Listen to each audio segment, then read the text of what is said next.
I remember thinking I wanted to be an actress, and my father saying, no daughter of mine is going to be laying on some casting couch. And my father, for years, I felt such shame about having brought shame to him by having a child out of wedlock that died shortly afterwards, but still the shame of it was there.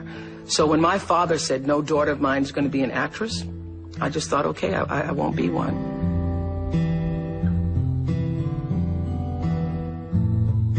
People doubt that your thoughts create reality for you.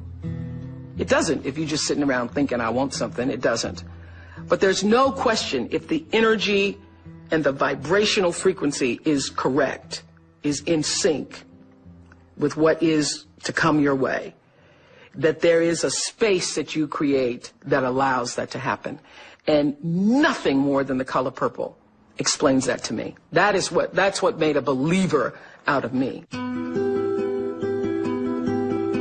I read a review in the New York Times about the color purple on a Sunday morning. I got out of bed with my pajamas on, put the coat on over my pajamas, went to the bookstore to get the book after reading the review. I started reading it in the bookstore. Dear God, I'm 14 years old. Please tell me what's happening to me. That is my story. Oh my God. Somebody else has this story? I go home, I finish the book that day. Before the bookstore closes, I'm back in the bookstore getting every book that they had, which I think was like 8 at the time. I buy all of those books, I hand them out to everybody I know at work, and I become obsessed, literally obsessed with the color purple. And I would walk across the Wacker Street Bridge just so I could run into people who had not read the color purple. I didn't have a book club, so any way I can get you to read it, it's fine. And I would pass out these books. If somebody said, no, I hadn't heard of it, well, I happen to have one right here. And I heard that they were going to be doing a movie about the color purple. They was Steven Spielberg and Quincy Jones. And as it turns out, I start telling everybody, I'm going to be in that movie. I'm going to figure out a way to be in that movie. I get a call from a casting agent saying, we're casting for a movie called Moonsong. They called it Moonsong at the time. You're casting for a movie called Moonsong? You're sure it's not the color purple? Because I've been praying for the color purple. He goes, no, it's Moonsong. So I go to this audition on a day in Chicago where it was 72 below zero. So cold they had ropes out to keep people from falling down.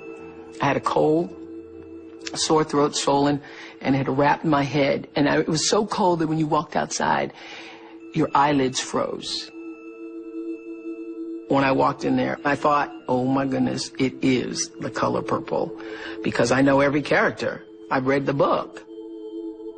I read for the color purple, and not only am I reading, I'm reading like for a major role. They want me to read for Sophia. She's married to Harpo.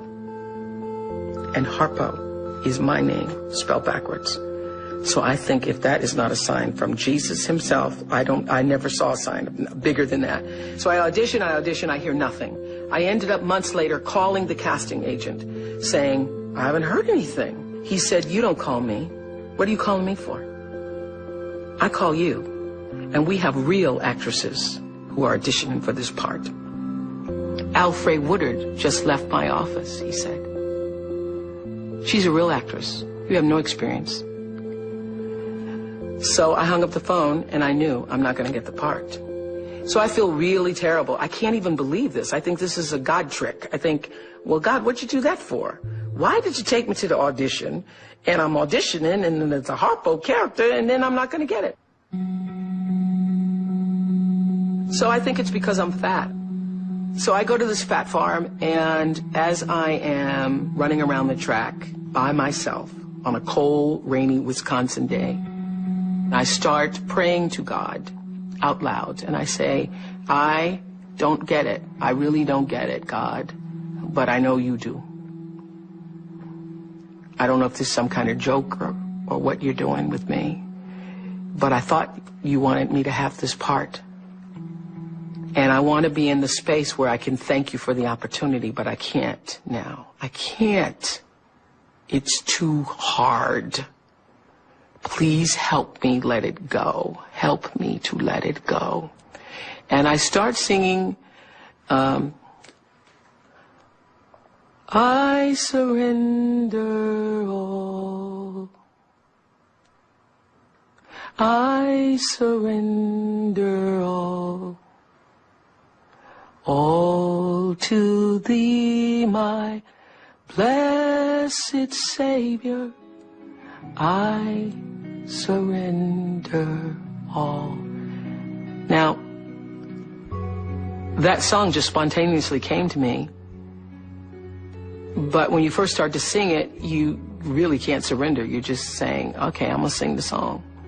I sang and I prayed and I sang and I prayed and I sang and I prayed and I cried until I could feel myself let it go and know you're going to be all right. You're going to be all right.